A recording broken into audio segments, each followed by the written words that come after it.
नमस्कार दोस्तों, आपका स्वागत है इस YouTube चैनल में। यहाँ पर सुबह से शाम तक की हर खबर पल पल की बताई जाती है, तो YouTube चैनल को सब्सक्राइब करें लाल बटन को दबाकर और घंटी के बेल आइकन को जरूर दबाएं ताकि हर वीडियो डालें उसकी सूचना आप तक पहुँच सके। नमस्कार, इस वक्त की ताजा ब्रेकिंग न्यूज जरिए सभी बड़ी खबरों पर बात करेंगे। बेन आते ही जमकर बरसी मायावती, बोली बीजेपी की ऐसी मेहरबानी जारी रही तो निष्कर्ष चुनाव है संभव। बसपा प्रमुख मायावती ने चुनाव आयोग पर निशाना साधा। चुनाव प्रचार बहन के बाद 48 घंटे पूरे होने के बाद मायावती ने ट्वीट करके पूछा कि यूपी के सीएम योगी आदित्यनाथ बहन के बाद मंदिर मंदिर घूम रहे हैं और चुनावी लाभ ले रहे हैं, उन पर आयोग इतना मेहरबान क्यों है।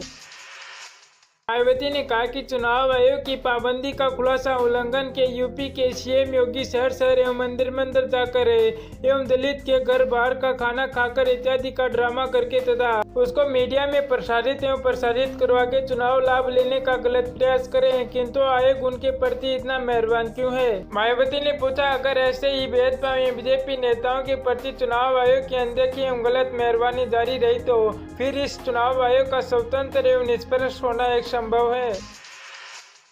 वहीं इस वक्त की ताजा ब्रेकिंग न्यूज है, पीएम मोदी का दावा, कश्मीर में 2.5 जिलों में सीमित रह गए हैं आतंकवाद। वहीं प्रधानमंत्री नरेंद्र मोदी ने कहा कि उनकी सरकार आतंकवाद को जम्मू कश्मीर के केवल 2.5 जिलों में सीमित रहने का दावा किया है। उन्होंने दावा किया कि देश के किसी अन्य हिस्सों में पिछले 5 साल में कोई भी बम विस्फोट नहीं हुआ। मोदी ने गुजरात के अमरेली में एक चुनावी रैली को संबोधित करते हुए कहा कि उन्होंने गुजरात में जो सीखा है उनसे उन्होंने 2017 में चीन के साथ डोकलाम गतिरोधक के दौरान मदद मिली। पीएम ने देश के पहले हुए बम विस्फोट में विभिन्न मामलों का जिक्र करते हुए कहा कि देश के किसी अन्य हिस्सों में 5 वर्षों में कोई भी बम विस्फोट नहीं हुआ। हम आतंकवाद को जम्मू कश्मीर के केवल 2.5 जिलों तक सीमित करने में सफल रहे हैं। वहीं आगे बात करें तो चुनाव को लेकर राहुल गांधी की अपील, कहा कि रोजगार, किसान, युवाओं के नया को देखकर करें मतदान। वहीं दूसरे चरण की 95 सीटों पर मतदान सुबह से जारी है। जनता अपने मताधिकार का इस्तेमाल करने के लिए इस महापर्व में बढ़ चढ़ कर हिस्सा ले रही है। इसी बीच अब राहुल गांधी ने चुनाव को लेकर अपील की और कहा कि ये सभी मतदान करें तो नया को ध्यान में रखते हुए करें और देश में रोजगार, युवा और किसानों और अन्य मुद्दों को ध्यान में रखते हुए वोटिंग करें। सबलपुर में आईएएस ने पीएम मोदी के काफिले की तलाशी ली तो चुनाव आयोग ने किया सस्पेंड। वहीं चुनाव आयोग आचार संहिता के उल्लंघन पर कभी नेताओं तो कभी अधिकारियों पर कार्रवाई कर रही है। उड़ीसा में एक आईएएस ने प्रधानमंत्री नरेंद्र मोदी के काफिले की तलाशी लेने की कोशिश की तो चुनाव आयोग ने उन्हें सस्पेंड कर दिया। बता दें कि कर्नाटक 1986 के बीच में आईएएस मोहम्मद मोहसिन सबलपुर में जोनल ऑब्जर्वर के तौर पर नियुक्त थे। पीएम ने इस मामले का दाखिला दिया था कि चुनाव आयोग ने अधिकारी इस मामले की जांच करने के लिए उड़ीसा भी गए थे। पीएमओ के हस्ताक्षरों के बाद इन्हें ड्यूटी से सस्पेंड कर दिया गया। चुनाव आयोग इन्हें एसपीजी सुरक्षा प्राप्त शख्स के बारे में प्राप्त बने निर्देश के उल्लंघन के आरोप में सस्पेंड किया गया। पीएम नरेंद्र मोदी ने उड़ीसा के सबलपुर में चुनावी दौरा किया था। इस दौरान आईएएस के मोहम्मद मोहसिन ने पीएम के काफिले की तलाशी लेने की कोशिश की थी। इस बात की पीएमओ ने चुनाव आयोग से शिकायत की थी, जिसके बाद आयोग की टीम पूरी घटनाक्रम का जायजा लेने उड़ीसा आई। इस दौरान चुनाव आयोग को एसपीजी सुरक्षा के बावजूद तलाशी लेने की जानकारी मिली, जिसके बाद चुनाव आयोग ने निर्देश उल्लंघन के आरोप में मोहम्मद मोहसिन को सस्पेंड कर दिया गया। वह अगली ताजा खबर आ रही है, नितिन गडकरी बोले हमने स्वस्थ किया तब प्रियंका गंगा का पानी पेश की। वहीं केंद्रीय जल संसाधन मंत्री नितिन गडकरी ने कहा कि राष्ट्रीय जल तांत्रिक गठबंधन सरकार ने गंगा का पानी स्वस्थ किया है, इसलिए कांग्रेस नेता प्रियंका गांधी नदी का पानी पेश की और अपने गंगा यात्रा के दौरान नौका में सवार की। नितिन गडकरी ने कहा कि मेड्रो गाँव में एक चुनावी रैली को संबोधित करते हुए कहा कि गंगा का पानी अगले वर्ष तक 100% तक स्वस्थ हो जाएगा। हमने गंगा को साफ कर दिया था, इसलिए प्रियंका उसका पानी पीस की। ताजा खबर आ रही है, भाजपा की चुनाव आयोग से अपील, कहा कि राहुल गांधी को रैली करने से रोकें। वहीं आगे बात करें तो भाजपा की हिमाचल प्रदेश इकाई ने चुनाव आयोग को कांग्रेस अध्यक्ष राहुल गांधी को रैली करने से रोकने की अपील की है। प्रदेश भाजपा के उच्चतम न्यायालय के आदेश का गलत अर्थ और निकालने पर प्रधानमंत्री नरेंद्र मोदी के खिलाफ निराधार आरोप लगाने का आरोप लगाते हुए ये मांग रखी है। चुनाव आयोग ने एक दिन पहले ही भाजपा की हिमाचल प्रदेश के प्रमुख सतपाल सत्ती को गांधी परिवार के खिलाफ कथित सार्वजनिक टिप्पणी करने के लिए नोटिस लिखा था, जिसके बाद पार्टी ने ये मांग उठाई। पार्टी ने प्रमुख चुनाव आयोग के नाम के लिखे गए विज्ञापन पत्र राज्य भर के जिला चुनाव अधिकारियों को सौंपे। इन पत्रों में पार्टी के कांग्रेस अध्यक्ष पर शीर्षक अदालत ने 10 अप्रैल के आदेश का जानबूझकर गलत अर्थ निकालने का आरोप लगाया। राज्य की राजधानी शिमला में भाजपा कार्यकर्ताओं ने पार्टी के प्रदेश अध्यक्ष गणेश दत्त एवं शिमला की महापौर कुसुम सतराते ने उपयुक्त सह जिला चुनाव अधिकारी राजश्री गोयल को ज्ञापन सौंपा।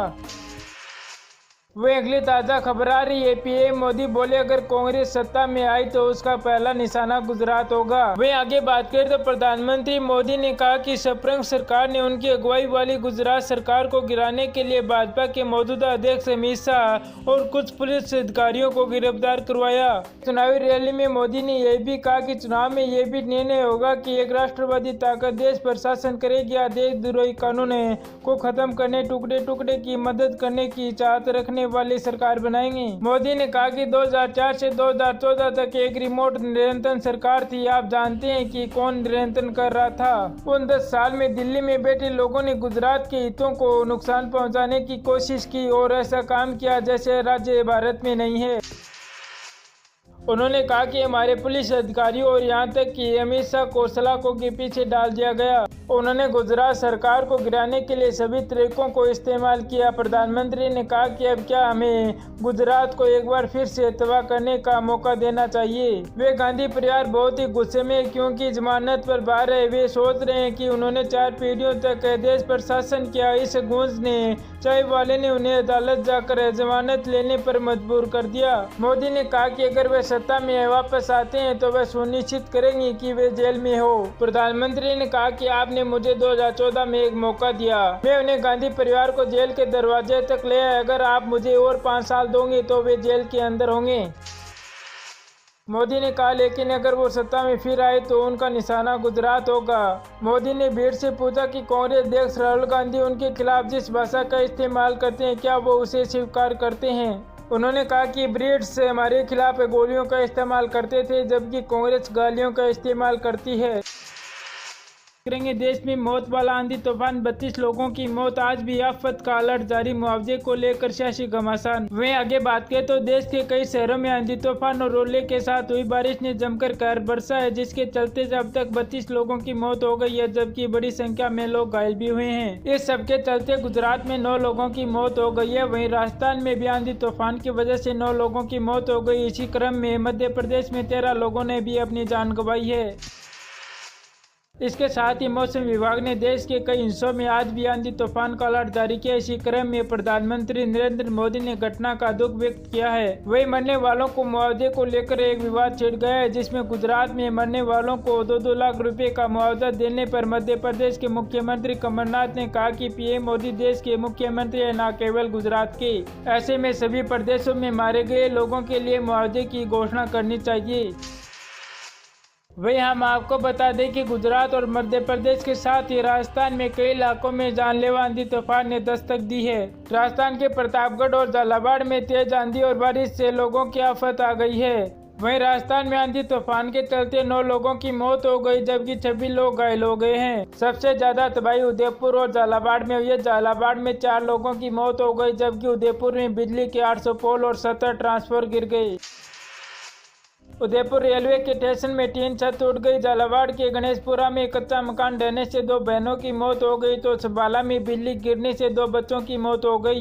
इसी तरह से उदयपुर के सालाना आसमान से बिजली गिरने से एक व्यक्ति की मौत हो गई। अलवर में शादी के दौरान गिरने से दूल्हे के भाई की मौत हो गई जबकि शादी में शामिल हुए 14 लोग भी घायल हुए। अभी तक इन इलाकों में आंधी तूफान का खतरा टला नहीं है। मौसम विभाग ने कहा है कि इन राज्यों में फिर से तेज आंधी तूफान आ सकते हैं। मध्य प्रदेश, राजस्थान, उत्तराखंड, हिमाचल प्रदेश में मौसम विभाग ने तूफान का अलर्ट जारी किया है।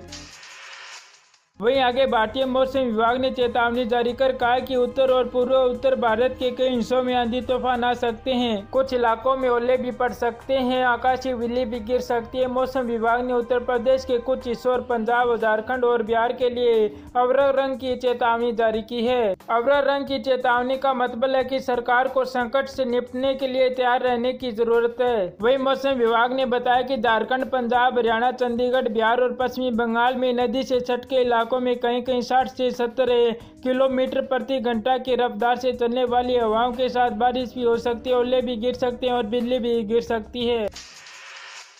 वही मौसम विभाग के मुताबिक हिमाचल प्रदेश, उत्तर प्रदेश, पूर्व राजस्थान, छत्तीसगढ़, मध्य प्रदेश, झारखंड और हिमालय, पश्चिमी बंगाल और सिक्किम, उड़ीसा, असम और मेघालय, नागालैंड, मणिपुर, मिजोरम, त्रिपुरा, तटीय कर्नाटक, तमिलनाडु एवं केरल में 40 से 50 किलोमीटर प्रति घंटा की रफ्तार से चलने वाली तेज हवाओं के साथ आंधी तूफान आ सकते हैं। मौसम विभाग का कहना है कि पश्चिमी विक्षोभ के कारण आंधी और बारिश और बिजली गिरने जैसी घटनाएं हो रही है।